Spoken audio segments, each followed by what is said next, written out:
Starting with the name of Allah. This is Government Postgraduate College, Attak, and today we are going to discuss experiment to study the aspects of ferromagnetism by drawing BH curve. So आज के experiment में हम discuss करेंगे ferromagnetic materials को with the help of BH curve. So आज का पूरा topic revolve करता है about two things, ferromagnetic materials and their response in magnetic field. So here we go. सबसे पहले हम यहाँ पे कुछ लर्निंग ऑब्जेक्टिव सेट कर लेते हैं कि इस पूरे एक्सपेरिमेंट में हम क्या क्या डिस्कस करने जा रहे हैं. सबसे पहले एक वर्ड है आपके पास मैग्नेट, जिसके बारे में आप लोग बहुत कुछ जानते होंगे. फिर उससे रिलेटेड टर्म्स को स्टडी करेंगे जैसे कि मैग्नेटिक फील्ड, इलेक्ट्रोमैग्नेट्स के बारे में पढ़ेंगे, कुछ बेसिक डेफिनेशंस देखेंगे जो इस टॉपिक को अंडरस्टैंड करने में हमारे लिए हेल्पफुल होंगी. इसके बाद मैग्नेटाइजेशन और मैग्नेटिक इंडक्शन के बारे में पढ़ेंगे. ये जो मैग्नेटिक मटेरियल्स हैं इनकी टाइप्स को स्टडी करेंगे और इसी चीज़ को हम माइक्रोस्कोपिक लेवल पे डिस्कस करेंगे. और उसके बाद हम अपने मेन टॉपिक की तरफ आएंगे, that is BH curve. So yes, BH curve में हम सबसे पहले इसका ऑपरेटर्स देखेंगे, थ्योरी ऑलरेडी स्टडी कर चुके होंगे, ग्राफ ड्रॉ करेंगे, वहाँ से ऑब्जर्वेशंस एंड कैलकुलेशंस लेंगे और एट द एंड हमें मिलेगा हमारा रिजल्ट. सो स्टार्ट करते हैं जी. Magnet. What is a magnet? Magnet क्या होता है? एक ऐसा मटेरियल जो कि प्रोड्यूस करता है मैग्नेटिक फील्ड, या कोई एक ऐसा मटेरियल जो कि बाकी मेटल्स को अट्रैक्ट करता है. मैग्नेट्स को आप कैसे बना सकते हो? सपोज कि आप कोई भी मटेरियल उठाते हो जैसे कि आयरन या स्टील और उसको प्लेस कर देते हो किसी एक स्ट्रॉन्ग मैग्नेटिक फील्ड में, तो इस तरह आप मैग्नेट्स को बना सकते हो. मैग्नेट्स हमारे पास तीन तरह के होते हैं, permanent, temporary and electromagnets. Magnets करते क्या हैं? जैसे कि मैंने आपको बताया कि ये मेटल्स को अट्रैक्ट करते हैं, सच एज आयरन, निकल, कोबाल्ट. इसके अलावा आपस में इंटरेक्ट करते हैं, जैसे कि हमें पता है opposite poles attracts and like poles हमारे पास रिपेल करते हैं. इलेक्ट्रिकल कंडक्टर्स को इफेक्ट करते हैं और इलेक्ट्रिकल चार्ज पार्टिकल्स को भी इफेक्ट करते हैं. हिस्ट्री क्या है मैग्नेट की? ओके, हमारे पास सेंट्रल एशिया में एक डिस्ट्रिक्ट था मैग्नीशिया, जहाँ पे कुछ ऐसे पत्थर पाए जाते थे जो एक दूसरे को अट्रैक्ट या रिपेल कर सकते थे. सो मैग्नीशिया से इसका नाम पड़ा मैग्नेट. उसके बाद ग्रीक्स ने 8th सेंचुरी में डिस्कवर किया था एक पीस ऑफ मिनरल मैग्नेटाइट जो कि आयरन का ये ऑक्साइड है, दैट इज Fe3O4, और उसके पास ये एबिलिटी थी कि वो बाकी मेटल्स को अट्रैक्ट कर सकता था. सो जो प्रॉपर स्टडी स्टार्ट हुई थी वो इस डिस्कवरी के बाद हुई थी. फिर 1600 में एक इंग्लिश मैन विलियम गिलबर्ट ने एक बुक पब्लिश की थी मैग्नेट्स पे. So yes, first truly scientific study वहाँ से स्टार्ट हुई. उसके बाद एक इम्पॉर्टेंट डिस्कवरी है जी, क्रिश्चियन ऑस्टर, जिसने डिस्कवर किया था हमारे पास एक इलेक्ट्रोमैग्नेट जिसका कहना था कि करंट प्रोड्यूस करता है हमारे पास मैग्नेटिक फील्ड. ओके, यहाँ पे कुछ मेथड्स मैंने लिखे हैं कि मैग्नेट्स को आप किस तरीके से बना सकते हो, मींस मॉडर्न मेथड्स क्या हैं. इसके अलावा नेक्स्ट है आपके पास magnetic field. What is a magnetic field? एक मैग्नेटिक फील्ड एक ऐसा रीजन होता है अराउंड अ मैग्नेट जिसके हर एक पॉइंट पे मैग्नेटिक फोर्स की कोई ना कोई वैल्यू एग्जिस्ट करती हो. मैग्नेटिक फील्ड का कॉज क्या होता है? मूविंग चार्ज या फिर सर्कुलेटिंग करंट. हमें पता है कि मूविंग चार्जेस हमारे पास प्रोड्यूस करते हैं magnetic field. So main source या कॉज जो है वो हमारे पास क्या है जी? एक मूविंग चार्ज. ओके, मैग्नेट्स जो हैं उनके कुछ पोल्स होते हैं, ठीक है. मैग्नेट के सिरे होते हैं जिनका नाम आपको पता है क्या होता है जी? एक नॉर्थ पोल होता है और एक साउथ पोल होता है. इनको आप डिफाइन कैसे करते हो? कहते हैं मैग्नेटिक पोल्स वो सरफेसेस होती हैं जहाँ से इनविजिबल लाइंस या तो निकल रही होती हैं या फिर उनके अंदर इंटर हो रही होती हैं, ठीक है. और इनको आप इजीली मार्क कर सकते हो. इसके डिफरेंट मेथड्स हैं और हमें पता है कि हमारे पास जो अनलाइक पोल्स हैं वो अट्रैक्ट करते हैं और लाइक पोल्स जो हैं वो रिपेल करते हैं. और एक और चीज़ कि मैग्नेटिक मोनोपोल्स एग्जिस्ट नहीं करते हमारे पास. इलेक्ट्रिक मोनोपोल तो एग्जिस्ट करता है, यानी कि एक सिंगल चार्ज, ठीक है. दो होंगे सेपरेटेड बाय स्मॉल डिस्टेंस, तो वो डाइपोल होता है. बट मैग्नेट की ये प्रॉपर्टी है कि अगर आप इसको मतलब एक पोल अलग करना चाहो, यानी कि इसको दरमियान से कट करना चाहो, ठीक है, तो ये जस्ट नॉर्थ पोल यहाँ से अलग हो जाएगा। बट इस मटेरियल के पास ये एबिलिटी है कि वो खुद ब खुद अपना साउथ पोल यहाँ पे जनरेट कर लेगा। फर्दर इसको डिवाइड करोगे, अगेन वो अपना साउथ पोल जनरेट कर लेगा, ठीक है। सो मैग्नेटिक मोनोपोल्स नेचर में एग्जिस्ट नहीं करते, ये हमेशा डायपोल की फॉर्म में होता है। What is a magnetic dipole? Magnetic dipole is flow of electric charge around a loop or electrons circulating around the atomic nuclei or spinning on their axis and rotating positively charged atomic nuclei और magnetic dipoles. यानी कि हमारे पास एक atom को आप generally consider कर रहे हो, ठीक है, उसके सेंटर पे हमारे पास होता है एक न्यूक्लियस और ऑर्बिट्स में रिवॉल्व कर रहे होते हैं इलेक्ट्रॉन्स। तो ये पॉजिटिव एंड नेगेटिव चार्ज जो है, मतलब एज अ कम्बिनेशन हमारे पास क्या फॉर्म करता है, एक डायपोल। और जो स्ट्रेंथ होती है मैग्नेटिक डायपोल की, उसको हम बोलते हैं मैग्नेटिक डायपोल मोमेंट या सिंपली मैग्नेटिक मोमेंट, और इसको हम डिफाइन करते हैं as a measure of dipole's ability to turn itself into an alignment with a given external magnetic field। यानी कि अगर आप एक एटम को उठा के किसी मैग्नेटिक फील्ड में प्लेस कर लो, ठीक है, तो वो कितनी आसानी से उसी फील्ड की डायरेक्शन में टर्न कर जाएगा।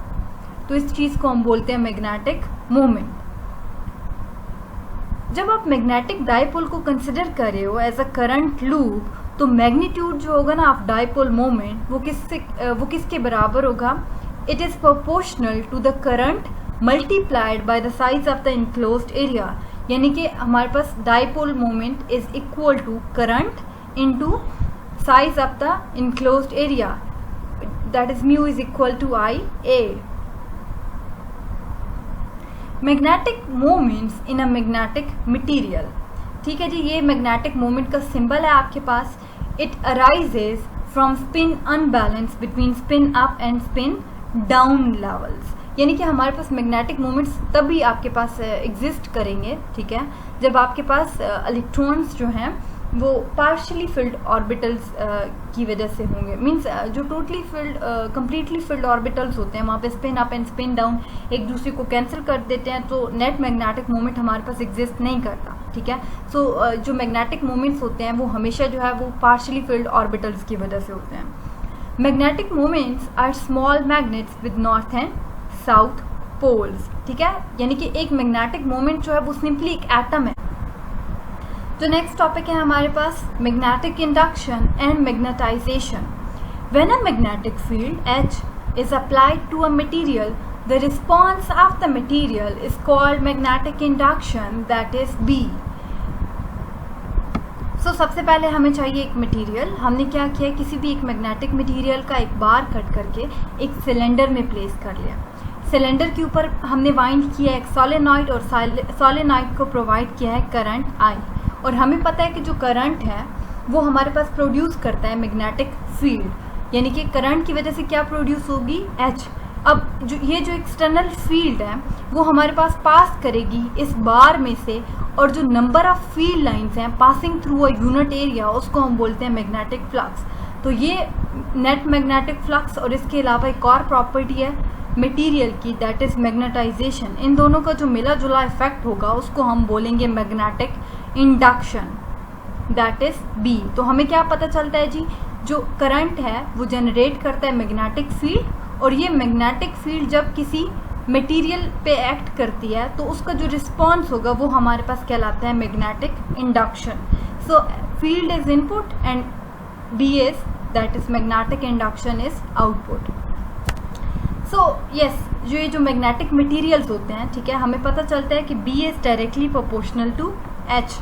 यहाँ पे जो मैग्नेटिक इंडक्शन है उसका डायरेक्ट रिलेशनशिप है H के साथ, यानी कि जैसे जैसे हमारे पास H वेरी करोगे वैसे वैसे आपके पास B वेरी करेगा, ठीक है। जैसे जैसे अगर सपोज कि यहाँ पे मैं फील्ड को बढ़ाना स्टार्ट कर दूँ तो हमारे पास मैग्नेटिक इंडक्शन भी क्या करेगा, इंक्रीज ही करेगा, ठीक है। सो इनका डायरेक्ट रिलेशनशिप है।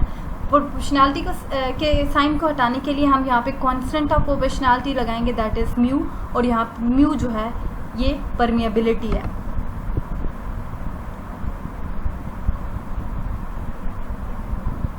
ओके, अभी एक और चीज़ मैंने आपको बताई थी कि magnetization. What is magnetization? The the atomic moments add up to produce a total magnetic moment for the permanent magnet. यानी कि आपके पास एक जैसे कि ये आपके पास एक पीस है, ठीक है, किसी भी मटेरियल का, तो उसके अंदर जितने भी एटम्स होंगे, ठीक है, मैंने आपको पहले बताया था कि एटम को जनरली हम एक मैग्नेटिक मोमेंट कंसिडर करें, ठीक है, तो वो सारे एक दूसरे के साथ क्या करते हैं, ऐड होते हैं, ठीक है, ताकि वो क्या प्रोड्यूस कर सकें हमारे पास टोटल मैग्नेटिक मोमेंट, ठीक है। सो इसी चीज़ को हम बोलते हैं मैग्नेटाइजेशन। मैग्नेटाइजेशन क्या है? It is the total magnetic moments per unit volume, यानी कि एक यूनिट वॉल्यूम में कितने मैग्नेटिक मोमेंट्स एग्जिस्ट करते हैं, that is m is equal to m/v। यहाँ पे m मैग्नेटिक मोमेंट्स को शो करता है, ये वाला m मैग्नेटाइजेशन को, and v is for volume. The magnetic flux density B is the result of externally applied magnetic force H and that resulting from the internal magnetization M.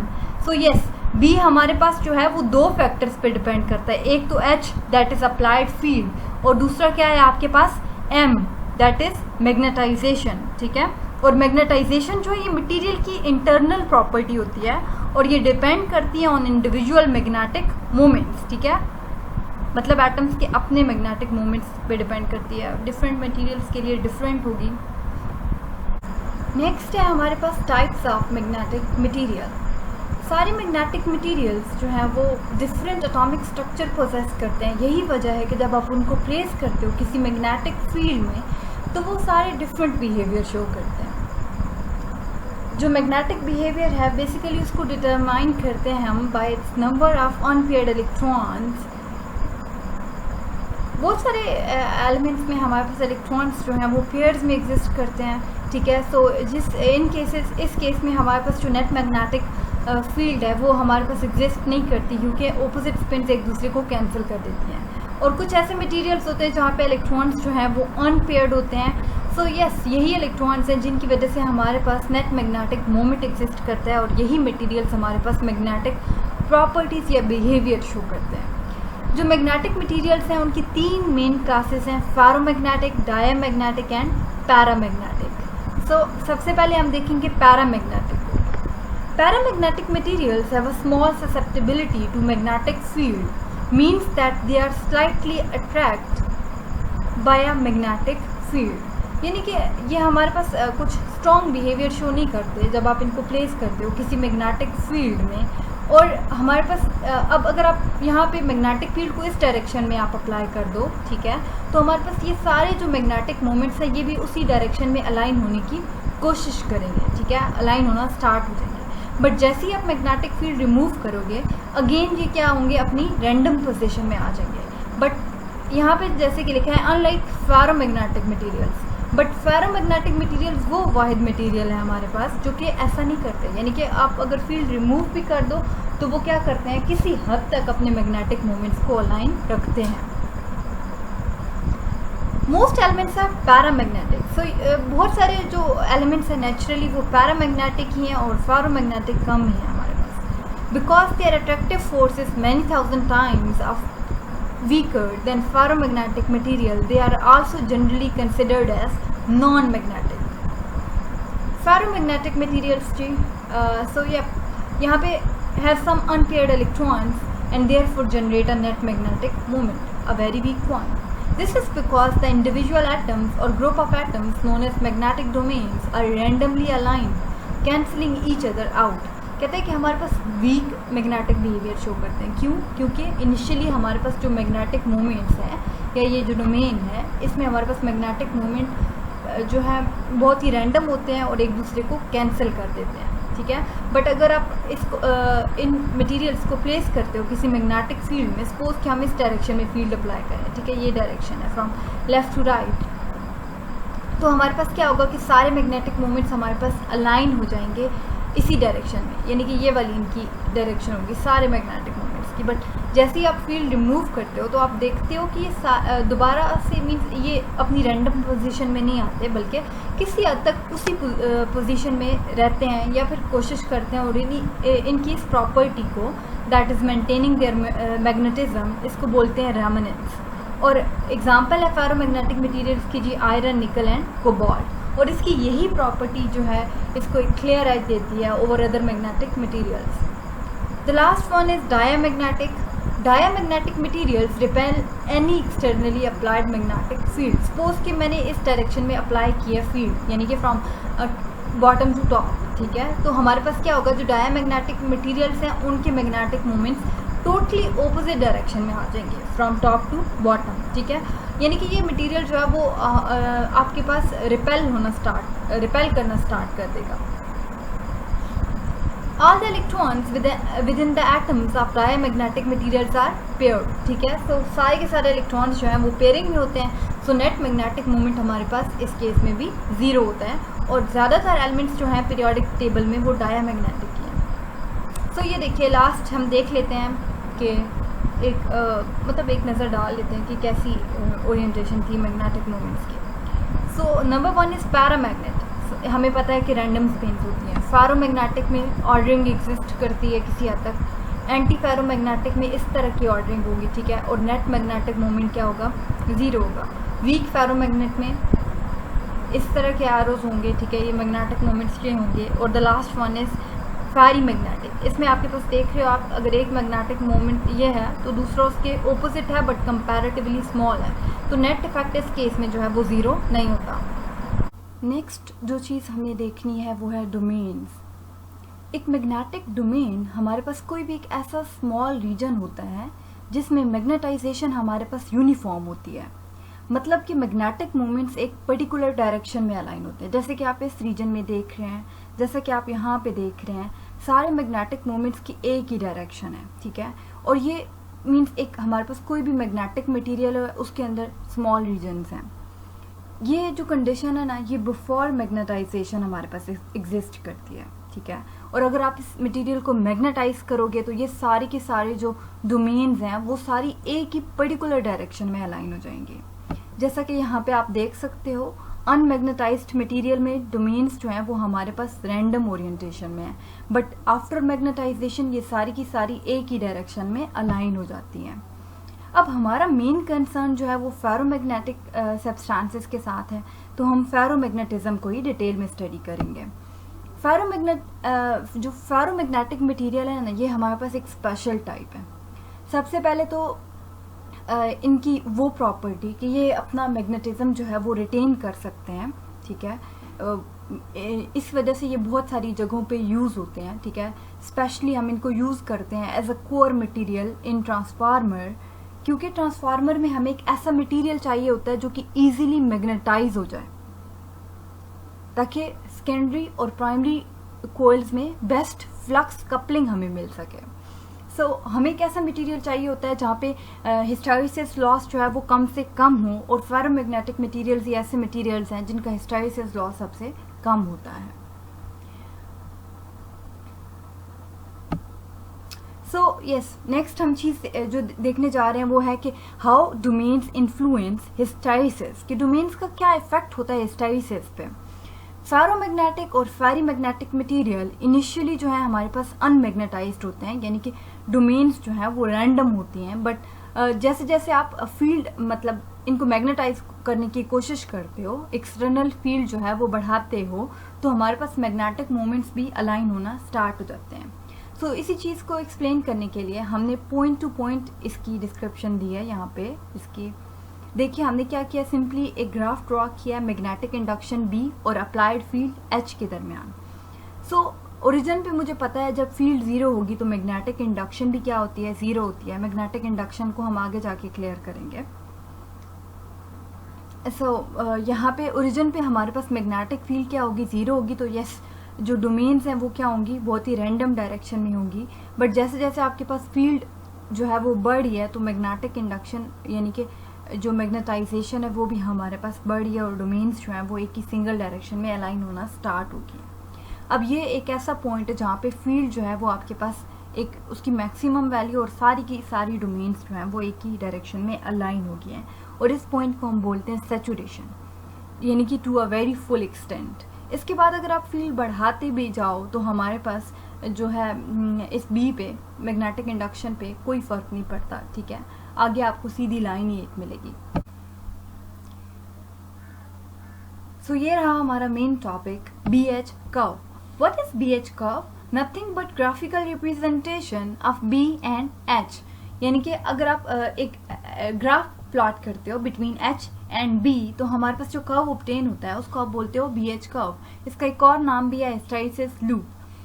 सो यहाँ पे H हमारे पास input है, H हमारे पास applied field होती है, ठीक है, और B हमारे पास आउटपुट है जो कि नेट मैग्नेटिक इंडक्शन है. और ये दो फैक्टर्स पे डिपेंड करता है, applied field and magnetization, that is magnetic moments per unit volume. So what is hysteresis?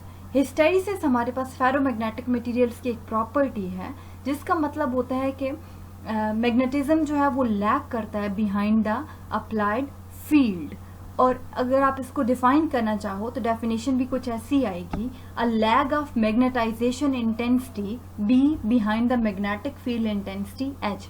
ठीक है, ये नेट मैग्नेटिक इंडक्शन को ही हमने नाम दिया हुआ है और ये हमारे पास अप्लाइड फील्ड ही है. ठीक है, और हिस्टैरिसीस का मतलब ही होता है lagging. What is hysteresis loop?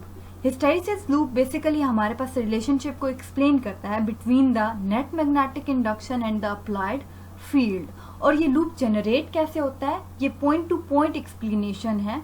Magnetic flux coming out from the ferromagnetic substance यानी कि आउटपुट की while changing the applied field जो कि हमारे पास क्या है? इनपुट.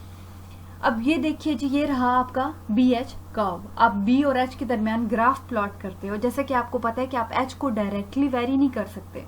आप इसका जो रिलेशनशिप होता है वो करंट के साथ होता है, यानी कि जैसे जैसे करंट वेरी करता है वैसे वैसे हमारे पास मैग्नेटिक फील्ड वेरी करती है. तो ये हमने अपना एक करंट साइकिल यहाँ पे ड्रॉ कर लिया है. ठीक है, अब हम देखेंगे कि पॉइंट टू पॉइंट हमारे पास क्या चेंजिंग्स आएंगी. सो स्टार्ट करते हैं जी ओरिजिन से. ये देखिए, ये रहा हमारा ओरिजिन O और यहाँ पे रहा ये. सो हमें पता है कि ओरिजिन पे ये यहाँ पे करंट हमारे पास क्या है? 0 है. अगर करंट 0 है तो जो मैग्नेटिक फील्ड यहाँ से प्रोड्यूस होनी थी वो भी क्या होगी? 0 होगी.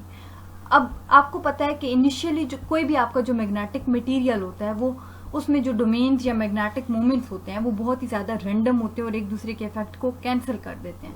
सो इस केस में मैग्नेटाइजेशन क्या होती है? 0 होती है. B तो इन्हीं दो फैक्टर्स पे डिपेंड करता है, यही वजह है कि B भी हमारे पास क्या होगा? 0 होगा. तो ये पॉइंट देख लीजिए जहाँ पे H और B हमारे पास दोनों क्या हैं? 0 हैं. अब ये देखिए, ये पॉइंट A रहा आपका और यहाँ से ये है आपका पॉइंट A.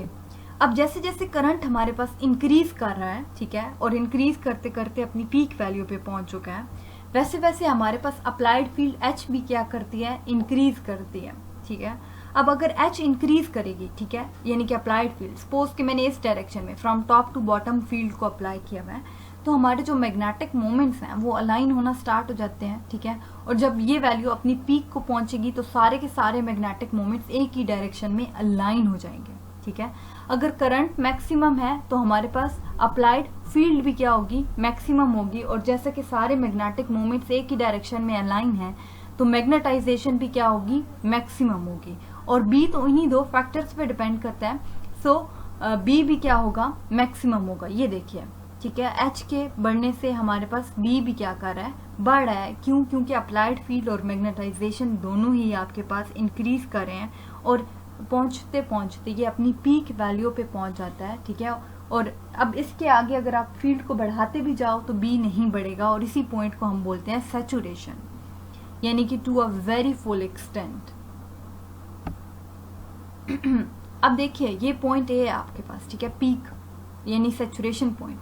अब इसके बाद हमारे पास करंट जो है वो उसकी वैल्यू डिक्रीज होना स्टार्ट हो गई है और होते होते अपनी 0 वैल्यू पे आ गया. ठीक है, अब अगर आपके पास करंट जो है वो डिक्रीज कर रहा है, ठीक है, तो जो आपकी मैग्नेटिक फील्ड है वो भी क्या करेगी? डिक्रीज होना स्टार्ट कर देगी. और अगर वो डिक्रीज होगी, ठीक है, अगर वो डिक्रीज होगी तो अब यहाँ पे देखिए ना, हमने कैसे अप्लाई की थी फ्रॉम टॉप टू बॉटम, यहाँ पे इसका मैग्नीट्यूड रिड्यूस हो गया. तो अब मैग्नेटिक मोमेंट्स आज़ाद हैं, वो दोबारा से क्या करेंगे? अपनी रैंडम पोजीशन में जाने की कोशिश करेंगे. बट ये सब्सटेंस कौन सा है आपका? Ferromagnetic substance. इसकी ये प्रॉपर्टी थी कि ये अपने मैग्नेटिज्म को यानी कि मैग्नेटिक मोमेंट्स को किसी न किसी हद तक अलाइन रखने की कोशिश करता है. ठीक है, तो ये देखिए, अब इस पॉइंट को हम ए बोल लेते हैं और इस पॉइंट को हम बी बोल लेते हैं। करंट जो है वो डिक्रीज कर रहा है, तो मैग्नेटिक फील्ड भी हमारे पास क्या कर रही है, डिक्रीज कर रही है, बट मैग्नेटाइजेशन एम जो है वो जीरो नहीं होती, ठीक है, इस पॉइंट पे भी आके जीरो नहीं होती। बाकी दोनों चीजें तो जीरो हो गई हैं, ठीक है, इस पॉइंट पे करंट भी मैग्नेटिक फील्ड भी, बट मैग्नेटाइजेशन जो फेरोमैग्नेटिक सो पॉइंट ए तक हम बात कर चुके हैं। जो पीक है इस पॉइंट को हम सैचुरेशन बोलते हैं और यहाँ पे ये यहाँ पे एग्जिस्ट करता है। अब इसको ए और इसको बी बोल देते हैं, ठीक है। अब ए टू बी हमारे पास करंट क्या कर रहा है, डिक्रीज कर रहा है, और डिक्रीज होते होते हमारे पास क्या हो जाएगा, जीरो होगा। अगर करंट आपके पास यहाँ से डिक्रीज होना स्टार्ट हो गया तो इट मीन्स कि हमारे पास जो अप्लाइड मैग्नेटिक फील्ड है वो भी डिक्रीज हो रही है, ठीक है। अब यहाँ पे जो हमने अप्लाई की हुई थी फ्रॉम टॉप टू बॉटम, उसका मैग्नीट्यूड जो है वो डिक्रीज होना स्टार्ट हो गया। सो मैग्नेटिक मोमेंट्स हमारे पास अब आज़ाद हैं फिर से, मतलब ये कोशिश करेंगे कि दोबारा से रैंडम हो जाएं, ठीक है। तो बट अब ऐसा होता नहीं है, क्यों? क्योंकि फेरोमैग्नेटिक मटेरियल्स की ये प्रॉपर्टी थी कि अगर आप फील्ड को रिमूव भी कर दो तो वो किसी हद तक अपने मैग्नेटिक मोमेंट्स को अलाइन रखते हैं, ठीक है। तो यहाँ से हम देखते हैं जी, ठीक है। अब ये अगर रिड्यूस हो रहा है तो जी एच भी क्या करेगा, रिड्यूस हो रहा है, यहाँ देखिए, ठीक है। अब यहाँ पे बी की वैल्यू आहिस्ता आहिस्ता रिड्यूस होना स्टार्ट हो गई है, ठीक है, from A to B. B की वैल्यू क्या कर रही है, डिक्रीज कर रही है, क्योंकि एच डिक्रीज कर रहा है, ठीक है। अब ये पॉइंट देखिए, पॉइंट बी ये रहा। अब यहाँ पे करंट क्या है, जीरो है। करंट जीरो है, इट मीन्स कि अप्लाइड फील्ड भी क्या है, जीरो है। बट हमने देखा है कि मैग्नेटाइजेशन जो है वो जीरो नहीं होती, क्योंकि ये मैग्नेटिक मोमेंट्स किसी हद तक अलाइन रहते हैं, ठीक है। अगर एम जीरो नहीं होता, बी तो दो फैक्टर्स पे डिपेंड करता है ना, एम और एच पे। एच जीरो हो गया बट एम जीरो नहीं है, इट मीन्स कि बी भी जीरो नहीं होगा, इसकी कुछ वैल्यू होगी। ये देखिए बी जो है जीरो नहीं हुआ, बल्कि बी की कुछ ना कुछ वैल्यू है, और ये वैल्यू किसके बराबर होगी, मैग्नेटाइजेशन के, यानी कि जो मैग्नेटिज्म उसने रिटेन रखा हुआ है, यानी कि जितने मैग्नेटिक मोमेंट्स आपके पास अलाइन हैं। और इस पॉइंट को हम बोलते हैं retentivity, measure of residual flux, यानी कि जो बचे कुछ मैग्नेटिक मोमेंट्स जो अलाइंड हैं वो। ओके, अब देखिए ये पॉइंट बी, और यहाँ पे हम कहते हैं कि एक पॉइंट सी लाई करता है इस पॉइंट पे, ठीक है। अब क्या हो रहा है कि करंट ने अपनी डायरेक्शन क्या की है, रिवर्स करी है, और रिवर्स डायरेक्शन में इंक्रीज कर रहा है। अगर करंट ने डायरेक्शन रिवर्स किया है तो अप्लाइड फील्ड भी अपनी डायरेक्शन क्या करती है, रिवर्स कर लेती है। यानी कि अगर पहले हमने टॉप टू बॉटम अप्लाई की हुई थी तो अब पहले हमने बॉटम टू टॉप अप्लाई की हुई थी तो अब टॉप टू बॉटम हो जाएगी, ठीक है। और जो मैग्नेटिक मोमेंट्स किसी हद तक अलाइन थे वो भी क्या करेंगे, तो सारे रैंडम ओरिएंटेशन में चले जाएंगे, ठीक है। अब अगर सारे के सारे वो रैंडम ओरिएंटेशन में चले जाएंगे तो अगेन हमारे पास जो मैग्नेटाइजेशन है, यानी कि magnetic moments per unit volume, वो क्या हो जाएगा, जीरो हो जाएगा। सो करंट की नेगेटिव वैल्यू और मैग्नेटिक फील्ड की नेगेटिव वैल्यू पे जाके हमारे पास मैग्नेटाइजेशन क्या हो जाती है जी, जीरो हो जाती है। सो अब बी हमारे पास जो है इस पॉइंट पे जाके जीरो होगा। ये देखिए फ्रॉम बी टू सी, सी वो पॉइंट है जहाँ पे हमारे पास बी की वैल्यू आके क्या हो गई है, जीरो हो गई है, बट एच की जो वैल्यू है वो आपके पास क्या है, नेगेटिव है, ठीक है। और इस पॉइंट को हम बोलते हैं कोएर्सिविटी। करंट नेगेटिव है, मैग्नेटिक फील्ड जो है वो भी नेगेटिव है, मैग्नेटाइजेशन जीरो हो गई है, सो नेट मैग्नेटिक इंडक्शन हमारे पास इस पॉइंट पे जाके जीरो हो गई है, और इस पॉइंट को आप बोलते हो कोएर्सिविटी, ठीक है। और कोएर्सिव करंट, इस पॉइंट पे जो करंट की वैल्यू है उसको आप बोलते हो कोएर्सिव करंट, ठीक है। वो अमाउंट ऑफ करंट जो कि आपको चाहिए होता है टू सरेंडर द मैग्नेटिज्म, कि सारे का सारा मैग्नेटिज्म क्या हो जाए, जीरो हो जाए, उसको आप बोलते हो कोएर्सिव करंट, और इस पॉइंट को बोलते हो कोएर्सिविटी, ठीक है। सो ये हमने देखा था जी कि हम ओरिजिन से स्टार्ट करते थे, हमारे पास ओरिजिन से स्टार्ट करते थे जब करंट जीरो था, अप्लाइड फील्ड जीरो थी, फिर दोनों ने इंक्रीज करना स्टार्ट किया और एक सैचुरेशन पॉइंट पे पहुंचे, मैक्सिमम पे, ठीक है। फिर जब करंट डिक्रीज होना स्टार्ट हुआ तो हमारे पास नेट मैग्नेटिक इंडक्शन भी डिक्रीज हुई, बट मैग्नेटाइजेशन की वजह से जीरो नहीं हुई, और इस पॉइंट को हमने बोला था रिटेंटिविटी, ठीक है। अगेन हमारे पास जब हमने फील्ड को रिवर्स डायरेक्शन में किया था तो उस पॉइंट पे जाके नेट मैग्नेटिक इंडक्शन जीरो हुई थी, और उस पॉइंट को हमने कोएर्सिविटी और उस करंट को कोएर्सिव करंट बोला था, ठीक है। बट अब आपको पता है कि जो करंट है वो अब अपनी नेगेटिव डायरेक्शन में चला गया था और नेगेटिव डायरेक्शन में इंक्रीज करते करते अपनी पीक को जा पहुंचेगा, ठीक है।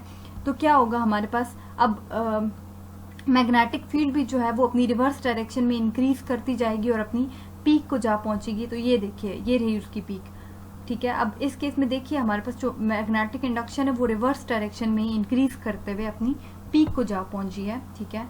सो इसको आप बोलते हो सैचुरेशन इन ऑपोजिट डायरेक्शन, ठीक है। अगेन क्या होगा आपके पास कि करंट जो है वो अपनी पीक वैल्यू से डिक्रीज करेगा और डिक्रीज होते होते क्या हो जाएगा, जीरो हो जाएगा। इस केस में H तो जीरो होता है but net magnetic induction zero नहीं होती क्योंकि मैग्नेटाइजेशन जो है वो जीरो नहीं होती। ये अब आपके पास क्या है, रिटेंटिविटी है इन ऑपोजिट डायरेक्शन।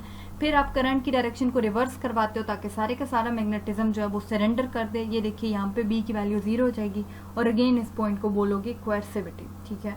और फिर अगेन से ये साइकिल जो है, नया साइकिल स्टार्ट होगा, वो अगेन से सैचुरेशन पॉइंट आएगा, फिर रिटेंटिविटी, फिर कोएर्सिविटी और इसी तरह आपके पास लूप जनरेट होते रहते हैं, ठीक है। ये डोमेन्स की मदद से वही पिक्चर है उसको एक्सप्लेन किया गया है, ठीक है। ओरिजिन पे आप देखते हो कि मैग्नेटिक डोमेन्स हमारे पास क्या होती हैं, बहुत रैंडम, तो ये जीरो पे है। बट जैसे जैसे अप्लाइड फील्ड बढ़ती है तो मैग्नेटिक डोमेन्स हमारे पास अलाइन होना स्टार्ट हो जाती हैं और पीक पे जाके सारी की सारी जो है वो एक ही सिंगल पर्टिकुलर डायरेक्शन में जो है अलाइन हो जाती है, ठीक है। इस पॉइंट को हम बोलते हैं सैचुरेशन। फिर जब फील्ड जो है वो रिड्यूस होती है, करंट रिड्यूस होता है, तो हमारे पास मैग्नेटिक इंडक्शन की जो वैल्यू सिर्फ m की वजह से एग्जिस्ट कर रही होती है यहाँ पे, ठीक है। The ferromagnetic materials retains a considerable degree of magnetization, this is usually as magnetic memory device, ठीक है। तो इसको हम बोलते थे रिटेंटिविटी, ठीक है। उसके बाद जब ये जीरो हो जाता है, सारी की सारी मैग्नेटिक डोमेन्स फिर से रैंडम ओरिएंटेशन में चली जाती हैं, तो इसको बोलते थे कोएर्सिविटी। कहते हैं the driving magnetic field must be reversed and increase to a large value to drive the magnetization to zero again, ठीक है। और फिर हमारे पास हमने देखा था नेगेटिव सैचुरेशन है और फिर ये पूरा फिनोमेनन। सम इम्पॉर्टेंट डेफिनेशंस, ठीक है, हम वो टर्म्स देख रहे हैं जो कि हिस्टैरिसीस लूप में यूज हुई हैं। सैचुरेशन का मतलब होता है to a very full extent, यानी कि अगर इस स्टेज पे आप अप्लाइड जो फील्ड है उसको बढ़ाते भी जाओ तो नेट मैग्नेटिक इंडक्शन पे कोई फर्क नहीं पड़ता, ठीक है। वो ही हमारे पास क्या बिल्कुल लिमिट होती है सैचुरेशन। रिटेंटिविटी हमें पता है कि मेजर ऑफ रेजिडुअल फ्लक्स है, या फिर आप इसको डिफाइन कर सकते हो the ability of a material to retain some quantity of residual magnetic field when on achieving the stage of saturation the magnetizing force is removed is called retentivity. यानी कि जब अप्लाइड फील्ड जीरो होती है तब भी हमारे पास जो magnetic moments align रहते हैं उसकी वजह से जो मैग्नेटाइजेशन, ठीक है, उस मैग्नेटाइजेशन की वजह से जो नेट मैग्नेटिक इंडक्शन की कोई वैल्यू एग्जिस्ट करती है उसको आप बोलते हो रिटेंटिविटी। रेजिडुअल मैग्नेटिज्म या रेजिडुअल फ्लक्स भी तभी हमारे पास होता है, मींस वो जो बचा कुचा मैग्नेटिज्म रहता है, ठीक है, उसको आप बोलते हो रेजिडुअल मैग्नेटिज्म, ठीक है। तो ये रिटेंटिविटी के टाइम पे जो फ्लक्स है उसको ही आप बोल रहे होते हो, ठीक है। कोएर्सिव फोर्स क्या होती है, मैग्नेटिज्म को सरेंडर कराने के लिए जो आप मैग्नेटिक फील्ड को रिवर्स डायरेक्शन में अप्लाई कर रहे होते हो उसको आप बोलते हो coercive force. In order to make magnetic flux zero the amount of reverse magnetic field which is required to be applied to the magnetic material is called the coercive force, ठीक है। उस पॉइंट को हम बोलते थे कोएर्सिविटी और जो current था उसको बोलते थे कोएर्सिव करंट। परमिएबिलिटी क्या होती है, that how permeable your material is to applied field, कि आपका मटेरियल किस आसानी से अप्लाइड फील्ड का असर जो है वो कबूल कर रहा है। और इसको आप डिफाइन कर सकते हो the property that explain the effortlessness with which a magnetic flux is established in the component, यानी कि किस आसानी से मैग्नेटिक फ्लक्स किसी मटेरियल में एस्टैब्लिश हो रहा है, ठीक है। ये मटेरियल की अपनी प्रॉपर्टी होती है, ठीक है, कि वो किस तरह उसको अलाउ करता है मैग्नेटिक फील्ड को। Reluctance is the opposition that a ferromagnetic material shows to the establishment of magnetic field, ठीक है। ये हमारे पास मीन्स फेरोमैग्नेटिक मटेरियल की एक रेजिस्टेंस है। Energy loss due to hysteresis, कहते हैं transformer is the best example of studying energy loss due to hysteresis as we know that during the process of magnetization and demagnetization energy is required. Okay, transformer के topic में हमने देखा था कि हम जो सेकेंडरी और प्राइमरी कोयल हैं उनके दरमियान बेस्ट फ्लक्स कपलिंग प्रोवाइड करने के लिए हम एक कोर मटेरियल यूज कर रहे होते हैं, ठीक है। और उस कोर मटेरियल की प्रॉपर्टीज में हम क्या देखते हैं कि उसका एनर्जी लॉस जो है वो कम से कम हो। अब ट्रांसफार्मर में एनर्जी लॉसेस दो तरह के होते थे, एडी करंट लॉस और नंबर 2 था hysteresis loss. Eddy current loss को तो हम ल्यूमिनेशन के जरिए जो है वो कम कर सकते थे, बट हिस्टैरिसीस लॉस को कम करने के लिए हमें एक ऐसा सूटेबल मटेरियल चाहिए होता है जिसका एनर्जी लॉस जो है हम पहले ही मेजर कर चुके होते हैं कि कितना होता है, ठीक है। हम डिफरेंट मटेरियल्स को इंस्पेक्ट करते हैं और एट द एंड हम वो मटेरियल चूज करते हैं जिसका हिस्टैरिसीस लॉस जो है वो कम से कम होता है। During the cycle of magnetization and demagnetization, the magnetic substance energy spent, this is spent energy appears in the form of heat. This heat loss is known as hysteresis loss और उसी heat loss को हम बोलते थे hysteresis loss।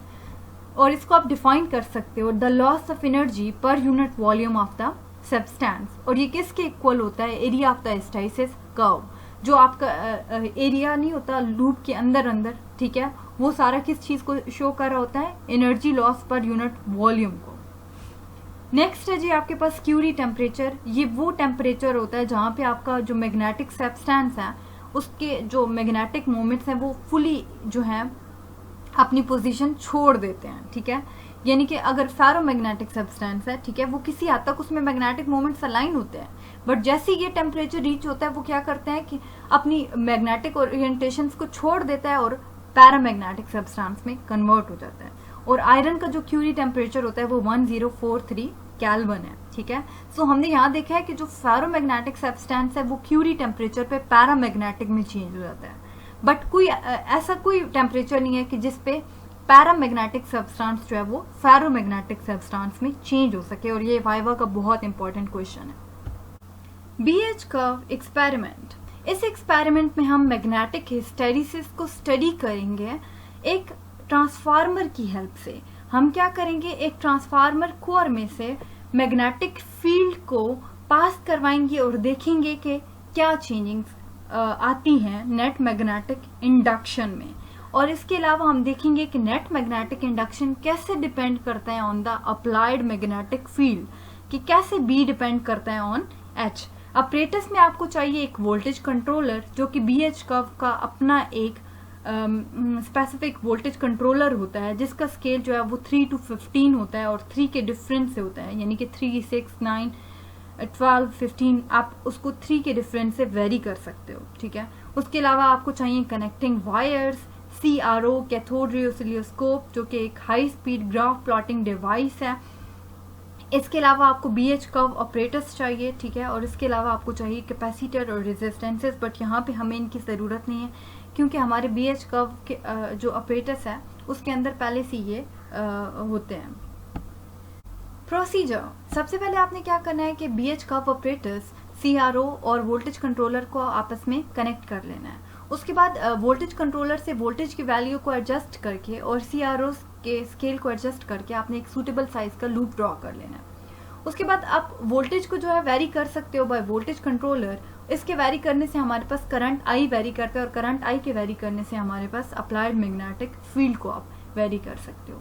आपने at the end जब BH curve वहाँ पे आपको मिल जाएगा, ठीक है, एक ट्रेसिंग पेपर लेना है और उसको ट्रेस कर लेना है। और बीएच कर्व ऑपरेटर्स आपके पास कुछ इस तरह का होता है, ये आपके पास इनपुट टर्मिनल्स हैं, ये आपके पास आपका टोरॉइडल ट्रांसफार्मर होता है, ठीक है। इसके अंदर आपने सॉफ्ट आयरन को प्लेस किया होता है, ठीक है। ये इसकी प्राइमरी कोयल है, ये इसकी सेकेंडरी कोयल है, ठीक है। यहाँ पे आपका रेसिस्टर एंड कैपेसिटर है, ठीक है। ये आपका ग्राउंड टर्मिनल होता है, ये रहा, ठीक है। और इसके अलावा ये आपके पास CRO के 2 चैनल्स के लिए टर्मिनल है, X एंड Y। यहाँ से आप आउटपुट ले सकते हो। जो हमारे पास ऑपरेटर्स है वो कुछ इस तरह का होता है, ठीक है, सेम ही है। ये रहा आपका टोरॉइडल ट्रांसफार्मर, ये आपके पास प्राइमरी नंबर ऑफ टर्न्स है, ये आपके पास सेकेंडरी नंबर ऑफ टर्न्स हैं, ठीक है। और ये रहा आपका इनपुट टर्मिनल, ठीक है। यहाँ पे आपने क्या करना है, वोल्टेज कंट्रोलर के दोनों जो सिरे हैं उसको यहाँ पे कनेक्ट कर लेनी है, दोनों वायर्स को यहाँ पे कनेक्ट करना है, ठीक है।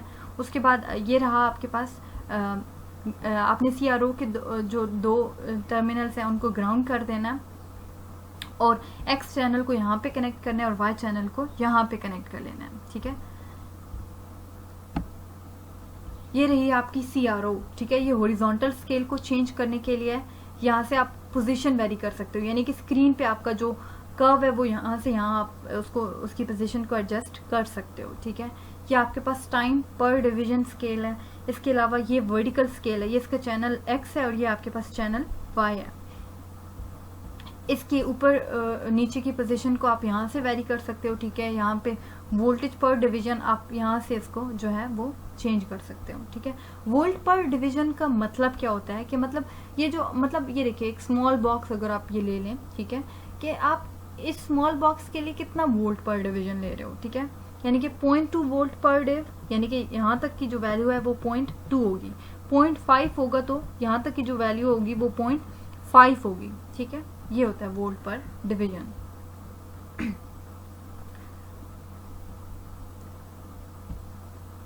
ये रही आपके पास CRO स्क्रीन जहाँ पे आपको आउटपुट मिलता है, ठीक है। जब आप वैल्यूज को एडजस्ट करते हो तो आपको ये लूप जो है स्क्रीन पे मिल जाता है। आप इसकी पोजीशन को इजीली जहाँ पे रखना चाहो आप रख लो, ठीक है। आप ध्यान में क्या चीज़ रखनी होती है कि मतलब जितनी डिविजन्स इस तरफ होंगी ना उतनी डिविजन्स इस तरफ होंगी, जितनी ऊपर होंगी उतनी क्या होंगी आपके पास नीचे होंगी। अब सिंपली आपने ग्राफ पेपर लेना है, इसके ऊपर रखना है और इसको ट्रेस कर लेना है, ठीक है। और रीडिंग्स हम आगे लेते हैं, ट्रेस कर लेना है। ट्रेस होने के बाद कुछ इस तरह का दिखेगा, ठीक है। ये देखिए स्मॉल डिविजन्स 1 2 3 4 5, ठीक है। सो ये इसका X आ गया और ये इसका Y एक्सेस आ गया। अब आपने क्या करना है, हर एक छोटे बॉक्स की वैल्यू फिक्स कर लेनी है, ठीक है। जो स्केल आपने सेट किया होगा वहाँ से, ये देखिए इस स्केल से ये, ठीक है, कि X पे आपने क्या वोल्ट पर डिवीजन लिया है, यानी कि एक डिवीजन के लिए कितना वोल्ट आप ले रहे हो, 0.2 0.5 1 2 5, यहाँ से कौन सा ले रहे हो वो उसकी वैल्यू होगी, ठीक है। और Y के लिए आप कौन सा ले रहे हो, ठीक है, इसी तरह। सो यहाँ से जो हमने वैल्यू ली होगी उसको हमने यहाँ पे लिख देना है, ठीक है। यानी कि मैं इस छोटी डिवीजन के लिए 0.2 पर वोल्ट ले रही हूँ, ठीक है। ये रैंडम कैलकुलेशंस हैं।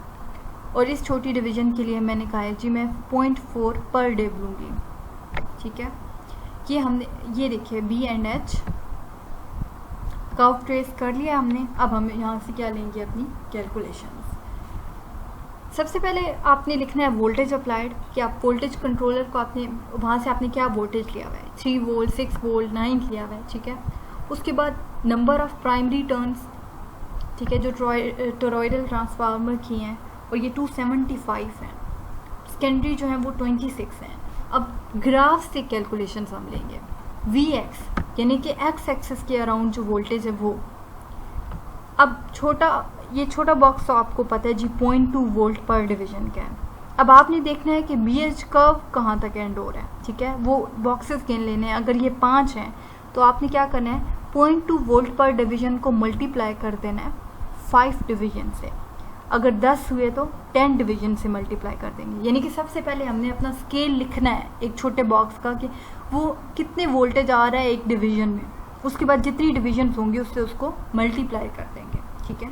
तो इससे हमें क्या मिल जाएगा, Vx, ठीक है। मल्टीप्लाई करने से आपके पास आंसर जो है वो वोल्ट्स में आएगा। यानी ये देखिए 0.2 वोल्ट पर डिवीजन, एक छोटा डब्बा इतना है जी। और उसके बाद 3 डिवीजन BH कर्व इनक्लोज करिए तो ये क्या हो जाएगा 0.6 वोल्ट। इसी तरह Y एक्सिस के अलोंग हम कैलकुलेशंस लेंगे। सबसे पहले एक छोटी डिवीजन की वैल्यू हमने सेट कर लेनी है, जो CRO पे हमने सेट किया वही। अगर आपने 0.4 वोल्ट पर डिवीजन लिया हुआ है तो आपने क्या करना है, इसको काउंट कर लेना है कितनी डिवीजन इनक्लोज कर है, ठीक है। अगर ये 4 डिवीजन्स हैं तो आपने 4 से मल्टीप्लाई करना है। बट अभी हमने जो CRO पे डायग्राम देखी थी वहाँ पे 5 डिवीजन्स थी, तो हम इसको मल्टीप्लाई करेंगे विद 5, ठीक है। तो आपको आंसर किस में मिलेगा, वोल्ट में। तो इस तरह आपने वोल्टेज ले लिया अलॉन्ग Y एक्सिस। अगर मैं इस एक स्मॉल बॉक्स का एरिया फाइंड करना चाहूँ तो मैं क्या करूँगी, Vx को मल्टीप्लाई करूँगी Vy से, ठीक है। तो ये देखिए area for small box is Vx multiplied by Vy और आंसर आ रहा है वोल्ट स्क्वायर में। फिर आपने क्या फाइंड करना है, number of boxes enclosed bye loop. इस लूप के अंदर कितने बॉक्सेस आ रहे हैं, ये सारे आपने गिनने हैं, ठीक है। 40 हैं, 50 हैं, 38 हैं, जितने भी हुए, ठीक है, ये आपने लिख लिया और इसको शो किया स्मॉल एन से। फिर अब हमने फाइंड करना है total area of the loop. और वो कैसे फाइंड करेंगे, जितने बॉक्सेस आए हैं वो उसको मल्टीप्लाई कर देंगे एरिया ऑफ स्मॉल बॉक्स से, तो हमारे पास आ जाएगा टोटल एरिया ऑफ लूप। यानी कि एक छोटे बॉक्स का अगर आपको वॉल्यूम एरिया पता चल गया ना, उसको अब अगर सारे बॉक्सेस से मल्टीप्लाई कर दोगे नंबर ऑफ बॉक्सेस से, तो हमें क्या मिल जाएगा, टोटल लूप का एरिया। अब देखिए जैसे कि ये हाफ बॉक्स है, इसको हम कैसे काउंट करेंगे, तो ये देखिए हाफ एंड हाफ हमारे पास क्या हो गया 1, तो इस तरह हम काउंट कर रहे होते हैं। अब ये देखिए मेन जो हमारा काम था वो हमने क्या फाइंड करना था, एनर्जी लॉस पर साइकिल दैट इज़ W, और उसका ये फार्मूला होगा Rn जो कि 0.33 किलो ओहम की थी, C that is 0.1 microfarad, RL 100 kilo ohm की रेजिस्टेंस थी, NP NS की वैल्यूज़ हमें पता है, ये देखिए। उसके बाद Vx इंटू Vy की वैल्यू पता है, एरिया ऑफ लूप पता है, सारी चीज़ें पुट करके आपके पास यहाँ पे आ जाएगा एक आंसर, और वो उसका जो यूनिट होगा वो होगा जॉल पर सेकेंड, ठीक है। और हमने वो मटेरियल फाइंड करना है जिसका हिस्टैरिसीस लॉस सबसे कम हो। यहाँ पे कुछ 5 क्वेश्चंस हैं, ठीक है। इसके अलावा आपको बहुत ज़्यादा क्वेश्चंस गूगल पे मिल सकते हैं, आप सिंपली जाके BH कर्व का वाइवा वहाँ से सर्च करें, ठीक है।